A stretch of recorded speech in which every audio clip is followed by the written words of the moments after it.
Hello folks, I'm Josh McGehee here with another edition of Tuesday Talks with the Peacocks. This week, I'm excited to be joined by the head strength and conditioning coach here at Upper Iowa, and Noah Meyer. Noah, thanks for taking the time to speak with us this week. Awesome to be here, Josh. All right, so let's start off with just your job in general. Again, strength and conditioning, a lot of behind the scenes work here. What all does your position entail here at Upper Iowa? With being, the strength and conditioning department, we're always trying to get the athlete first. So, we're trying to build the ideal athlete with being a good person first and foremost, right? With that, myself and my duties, so that goes from, overseeing the department, my staff as well, Alex Iverson, a great assistant we just picked up this year, Katie Krogan, our graduate assistant that most people know is held every single Upper Iowa softball hitting record that you can think of. With that, that's ordering stuff for their fueling station down in the weight room, equipment, upkeep, facilitating, equipment, but also the schedules of both weight rooms, working with the sport coaches to figure out, practice times, with a morning lift or an afternoon lift, and, kind of going through the year, meshing through in-season and out-of-season teams. So Noah, obviously you guys are working with all the teams here at UIU. Talk to me a little bit about just overall some of the philosophies and core values that you entail with strength and conditioning and what you want to apply with all the teams here.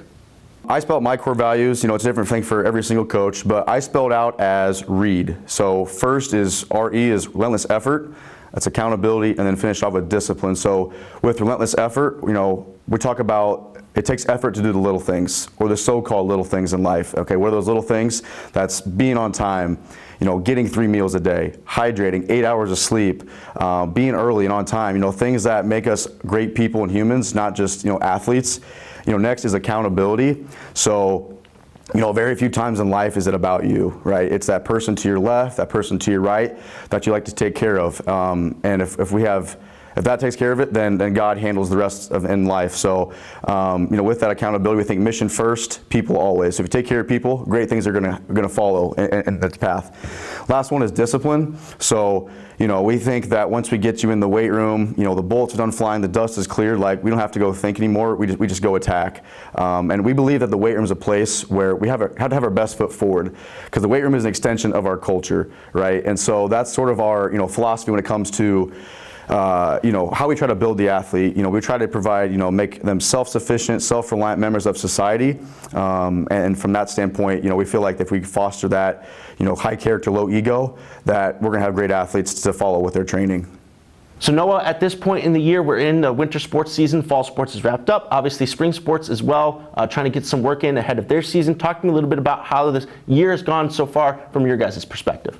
Every coach has a 52-week plan, right, for in-season, out-of-season, preseason, postseason training cycles. So, at this point in the year, fall sports that have wrapped up, the soccers, the footballs, volleyballs, for example, they're sort of a post-season sort of phase where we're trying to rehab, with Matt Ruckert and his staff, some of those soft tissue injuries that might have happened, but also starting to get what we call maybe our general physical preparedness, and kind of introducing hypertrophy phase. So this is getting strong again. This is getting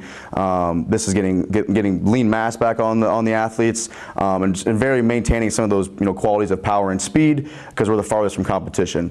Now on the flip side, basketballs, wrestling right now, we're trying to push as hard as we can, but also focus on recovery. So, we're trying to eventually peak, as we get closer to February and March, speed and power. So, a lot of jumping, a lot of sprinting, but also trying to maintain strength, if not improve with our strength numbers as well. And then kind of, with spring and everything coming up, as we get closer to, actually the competitions of that nature. The spring teams right now, like baseball, softball, track, are still pushing a pretty good hard off season. So they're trying to get strength, they're trying to get fast, trying to be powerful. So a lot of volume still accumulated in those phases with that regard. So Noah, when it comes to working with the athletes on a day-to-day basis, what all is at your disposal when it comes to facilities, equipment, and some of the things that the athletes get to utilize here at Upper Iowa? So we're blessed to have 2 weight rooms at Division II. Not all Division II weight rooms in the country have two at their disposal. So we have one weight room that's a bigger weight room that has 12 racks. We have about 15 yards of usable turf with some deceleration areas in there. Be able to do some med ball throws, some sled pushing as well. Our other weight room, our smaller weight room, we have 7 racks. 5 of them those are actual platforms. 3 of them are kind of like auxiliary skeleton racks. So we can train 2 teams at once. Sometimes we can get almost 6 to 7 teams trained before 8 a.m. classes, which is really, really good. Also, we have the rec center, some morning runs or some conditioning that you can kind of sprinkle in there, to get some of those, whether it's speed, some change of direction work or some actual conditioning done. We also have our fueling station that we have for our athletes. We have anywhere from, bagels, cream cheese, fruit, depending on which it is for the week, granola bars, and we have chocolate milk and some whey protein. So we think that, we can leave a workout, 500 calories, 20 grams of protein, an actual snack to get them out of the door, maybe to class, before they can actually sit in the cafeteria and eat, which is the most important part, the 23 hours a day that we're not tearing their bodies down and getting stronger.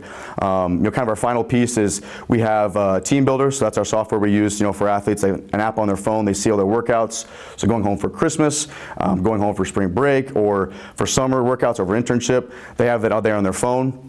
Another good piece is our VMAX Pro. We purchased that last year. It's a velocity-based technology. We can track power and bar speed. So, we think that, like a clean or a squat jump, high output measurements, but we also can auto-regulate bar speed. So if they're feeling great, 8 hours of sleep, great nutrition, we might prescribe 0.8 meters per second. If they're hitting 0.9, let's add a little weight to the bar. Let's say 5 hours of sleep, study for a test, not a great night of sleep. I'm moving it to 0.6. All right, well, let's actually take some weight off to move within that range. The final thing we kind of use in our competition day to day, we call our Iron Peacock standards, both a male and female athlete. In order to earn those, we try to create some competition. On the female side, it's running a 10-yard sprint in under 2 seconds. It's doing a chin up at body weight, and then vertical jump is 23 inches. On the male side, the 10-yard sprint is under 1.8 seconds, 32 inches in the vertical jump, and then body weight and a half on the chin up. So though all that together makes us a great training, and it's an overall staff of umbrella, holistic way to approach the athletes, and we definitely get after and get competitive down there. Well, Noah, good luck the rest of the year with working with all the teams, and as always, thanks for taking the time to speak with us this week. Appreciate it, Josh. Thank you. I'm Josh McGehee. Go Peacocks.